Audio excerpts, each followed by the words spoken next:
Hi everyone, it's Laurel Beard here for Blitzy, and today I'm going to show you two cards using the Faber Castell Gelatos and a Tim Holtz stencil. And these are the cards that I'm going to make in the video today. To start with, this is just a regular piece of cardstock. Now normally when I use Gelatos, I prime my card base with gesso because priming with gesso creates a very blendable surface for the Gelatos. But in this instance, I didn't want a super smooth blend, and you'll see what I mean in just a minute. So I'm using a pink and red gelato. It's red cherry and bubble gum, and I've got a damp wet wipe. And I'm just going in and adding some color here and there and then blending it out. And you can see it's not a completely smooth surface, but there's a reason why I'm doing that. I wanted to make sure that you could see, that there were two different colors there. I'm just playing around, again, blending with the wet wipe. The gelatos react with moisture here. Now I'm going to take a stencil by Tim Holtz, it's called Blossoms, and I'm going to layer it right over that panel there. I'm going to take that same wet wipe and I'm going to remove the color. So I've got some pretty firm pressure going on right here, and I'm just basically removing that color. I think this is so cool. I love doing this with gelatos. It's a pleasant surprise when you peel that stencil back and you see the look that you get. So when you peel it back, I just think it's so pretty. Look at that. So pretty. Now normally this is the part where I clean up, but instead I'm going to put another piece of cardstock underneath my stencil and then clean up. And what I mean by clean up is I wipe my stencil clean with the wet wipe. And I've got that cardstock underneath there, so I'm going to clean my wet wipe and look at that beautiful soft color that is left behind just by cleaning up. So keep that in mind. You can get two cards out of one shot here. Here's a little close up. So for the first card we're going to work on is this one right here. This is just fun and bright and vibrant, and I love the gold and the black tied with the gelato border there. So that is a regular top folding cardstock. That's 4 1/4 by 5 1/2. And I need to trim down my gelato panel here because the Tim Holtz stencil is a narrow stencil. It doesn't cover a standard size card front, which is 4 1/4 by 5 1/2. So I trimmed it down to about 3.75, I believe is what that's going to wind up to be. And this is some deco foil by Tim Holtz. I'll be sure to link to this product below.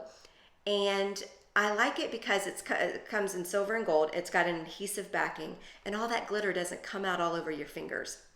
So I'm going to go ahead and run that hello that I had in my stash, but you can use any word dye that you have, or check out the word dyes that the Blitzy store carries. And then I'm going to trim off, using my paper trimmer, 2 1/2-inch strips of that gold deco foil, because I'm going to create a little border here to the left and right of my card panel. So I love this stuff. It just peels right off. It's fantastic. And then you just stick it down. And then I'm going to do it again. The hardest part of this process for me is getting the backing paper off because I don't like having long fingernails. I trim my fingernails down like every week. They just get in my way. I wish I liked having long fingernails. I wish I liked painting my fingernails, but I don't. I don't know why I told y'all that. So anyway, I'm sticking that down. So now I've got this beautiful gold, sparkly border that will carry over to the left and right hand side.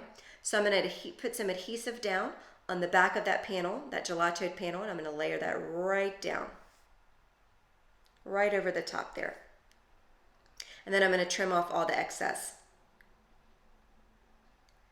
Then I'm going to take off the backing, or I'm going to pop out that hello die. This was a pretty intricate die that I had, so it took some work getting that off that deco foil, but I got it off and I peeled off the backing paper, and I went ahead and adhered that down on the card base, which I thought I got on video, but I didn't. I also trimmed down 2 1/4-inch pieces of black cardstock and adhered that down to my cardstock with some multi-matte medium. I apologize I did not get that in video. I thought I was recording.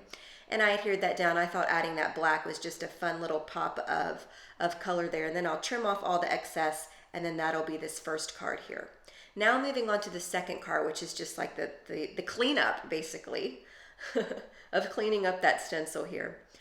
I went ahead and die cut a piece of white cardstock with a die cut that has a stitched frame. And I'm going to take that heart die. I also ran that through my die cutting machine as well. I will link to some products below that would work for this. You can also obviously check what you have in your stash. I thought adding a little strip of black and white washi tape would be fun, so I'm going to go ahead and adhere that down.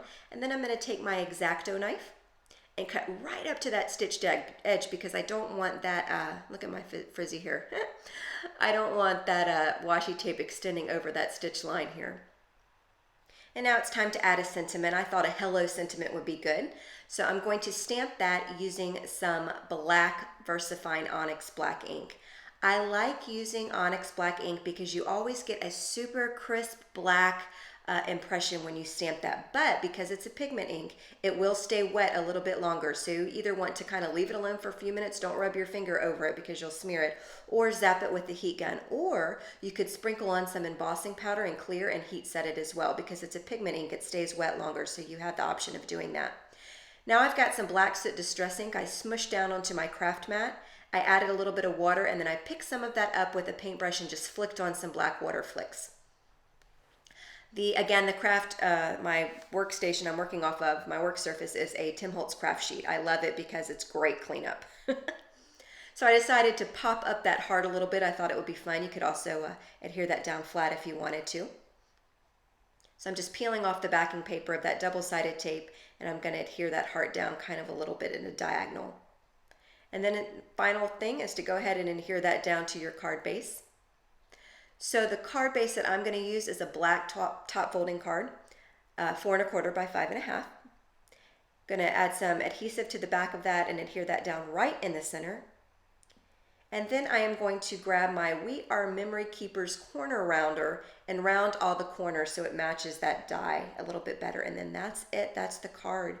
2 cards made at the same time. I love making, if I can get away with it, I try to make more than one at each time. And I just love that you can create that second card by cleaning off your stencil. So anyway, that's the 2 cards for today. Thank you guys so much for joining me today, and I will see you next time.